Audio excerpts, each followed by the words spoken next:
Halo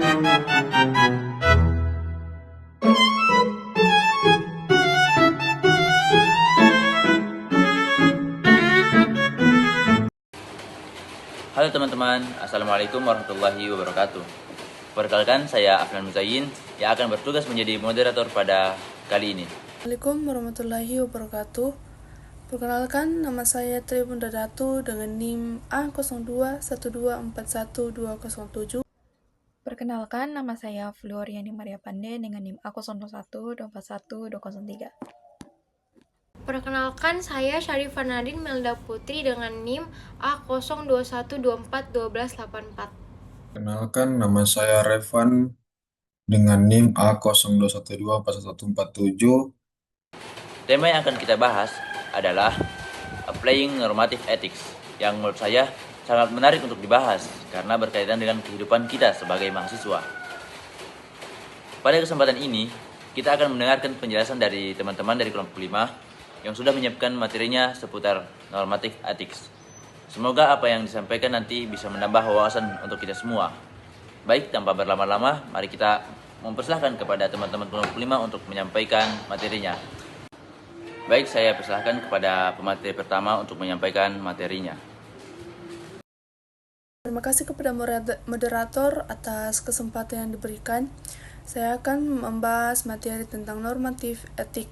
Nah, di mana normatif etik yaitu cabang filsafat moral yang membahas bagaimana manusia seharusnya bertindak dengan tujuan merumuskan prinsip, aturan, atau nilai yang dapat menjadi pedoman perilaku. Fokus utamanya yaitu menentukan mana tindakan yang benar atau salah, baik atau buruk secara moral. Etika normatif terbagi menjadi 3 pendekatan utama. Yang pertama ada deontologi, di mana menekankan kewajiban, aturan, dan prinsip moral.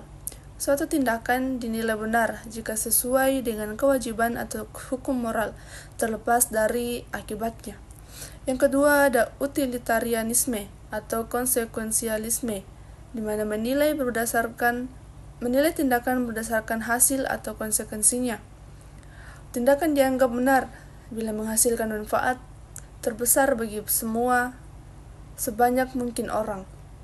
Yang terakhir atau yang ketiga yaitu etika kebijakan atau virtu etik, di mana berfokus pada pembentukan karakter moral individu, bukan hanya apa yang dilakukan, tetapi siapa pelakunya dan kebijakan apa yang diwujudkan, seperti misalnya keadilan, keberanian, atau kejujuran.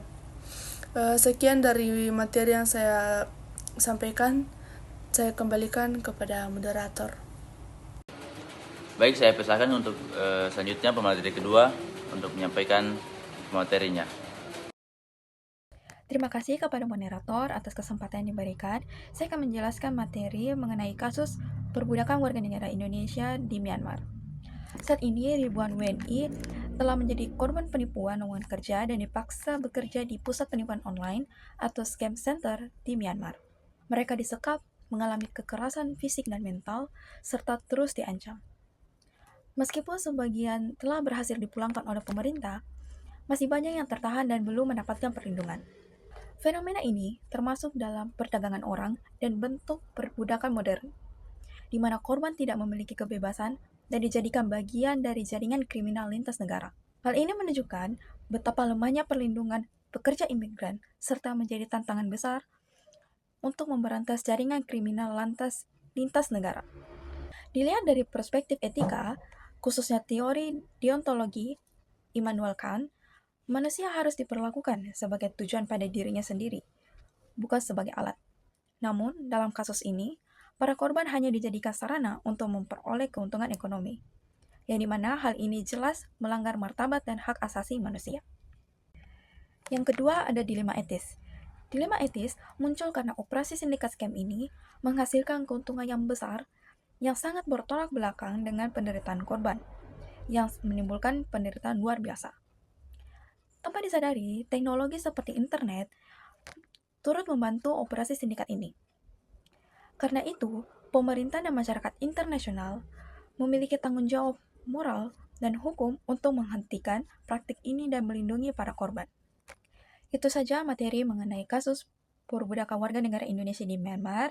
Saya kembalikan ke moderator. Baik, selanjutnya dipersilakan untuk pemateri berikutnya untuk menyampaikan materinya.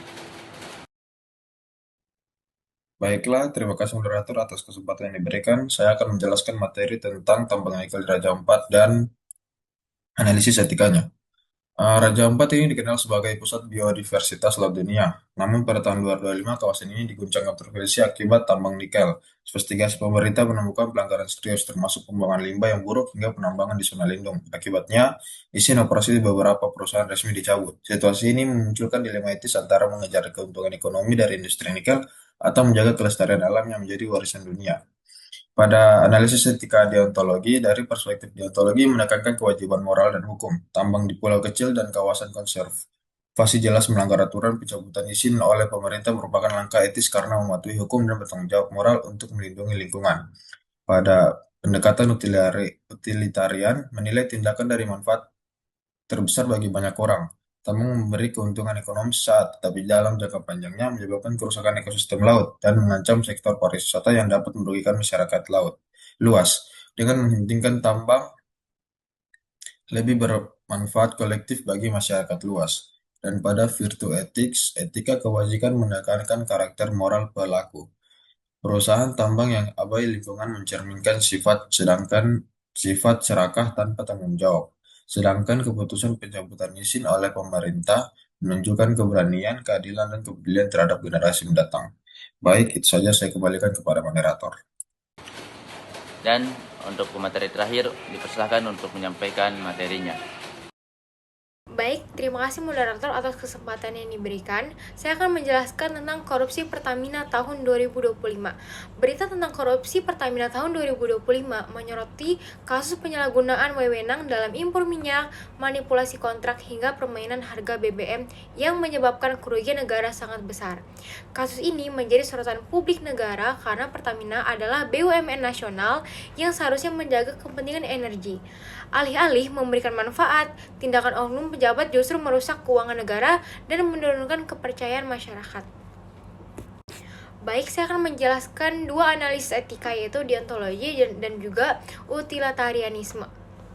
Yang pertama, deontologi. Di sini kita menilai tindakan dari kewajiban moral bukan hasil.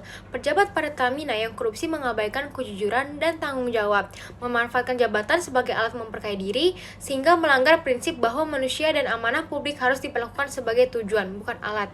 Yang kedua yaitu utilitarianisme, yaitu korupsi Pertamina tidak etis karena manfaatnya hanya untuk segelintir orang, sedangkan kerugian besar bagi rakyat. Kenaikan harga BBM, hambatan pembangunan, dan juga rusaknya kepercayaan publik. Dan juga di sini kita menjelaskan dilema etis terjadi karena kepentingan publik dikorbankan demi keuntungan pribadi. Praktik korupsi membuat dana untuk pendidikan kesehatan dan infrastruktur hilang dan meninggalkan kerugian besar bagi masyarakat. Dilema ini menyoroti pertanyaan moral.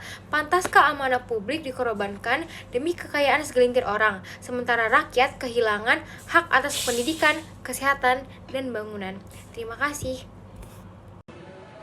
Baik, kesimpulannya ialah dari ketiga kasus yang dibahas tadi, yaitu tambang nikel di Raja Ampat, korupsi Pertamina 2025, dan perbudakan WNI di Myanmar, menunjukkan bagaimana kepentingan ekonomi tertentu, keserakahan individu, dan eksploitasi manusia dapat menimbulkan pelanggaran etis yang serius. Dari perspektif deontologi, utilitarianisme maupun etika kebajikan, ketiganya sama-sama tidak dapat dibenarkan karena melanggar kewajiban moral, merugikan masyarakat luas, dan mengabaikan martabat manusia serta kelestarian alam. Solusi etis menuntut keberanian moral seperti penegakan hukum yang tegas, tata kelola yang bersih, serta perlindungan terhadap hak asasi manusia, dan komitmen menjaga lingkungan. Dengan begitu, keadilan, kesejahteraan, dan integritas dapat ditegakkan bagi generasi sekarang maupun yang akan datang. Terima kasih kepada teman-teman kelompok 5 yang telah menyampaikan materinya yang sangat jelas dan bermanfaat. Semoga apa yang sudah dipaparkan tadi bisa menambah wawasan untuk kita semua. Dan terima kasih juga kepada teman-teman serta Bapak dosen yang telah menyimak presentasi dari kelompok kami sampai selesai. Saya Afnan Muzayin selaku moderator pamit undur diri. Sampai jumpa di kesempatan berikutnya. Wassalamualaikum warahmatullahi wabarakatuh.